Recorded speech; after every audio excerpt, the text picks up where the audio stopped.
বিএনপির মহাসচিব এবং স্থানীয় সরকার মন্ত্রী মির্জা ফখরুল ইসলাম আলমগীর তিনি বলেছেন যে সংসদে মুক্তিযুদ্ধ প্রশ্নে জামাতের অবস্থান পরিষ্কার করতে হবে। তিনি বলেছেন ৭১ সালের ভূমিকার জন্য জামাতের ক্ষমা প্রার্থনা করা উচিত ছিল এবং বলেন যে সেটার জন্য এখনো সময় আছে এবং এটা স্বীকার করে নিলে তাদের রাজনীতি করা সহজ হয়ে যাবে। এই বিষয়টি নিয়ে আপনার উপলব্ধিটা কি, যে এটি যদি আসলে জামাত স্বীকার করে নেয়, এই বিষয়টাতে নিয়ে কি আসলে জামাত জটিল অবস্থানের মধ্য দিয়ে যাচ্ছে?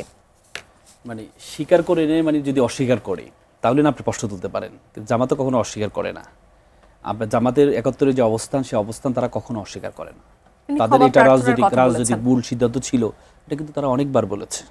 এবং প্রফেসর গোলাম মঞ্জুর সাহেব যখন নাগরিকত্ব ফিরে পেয়েছেন, তখন কিন্তু এইতে ওপেন এই পল্টনের সমাবেশে উনি বলেছেন যে আমরা ক্ষমা প্রার্থী। এখন বিষয়টা হচ্ছে আপনি ক্ষমাটা কতটুকু নিবেন।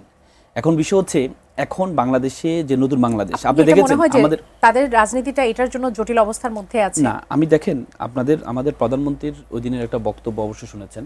প্রধানমন্ত্রী বলেছেন যে আমরা অতীতে যেতে চাই না, আমরা ইতিহাস ভূগোলে যেতে চাই না। আমরা আমরা দেখেছি অতীত করে আমাদের ভবিষ্যৎকে চুরি করা হয়েছে।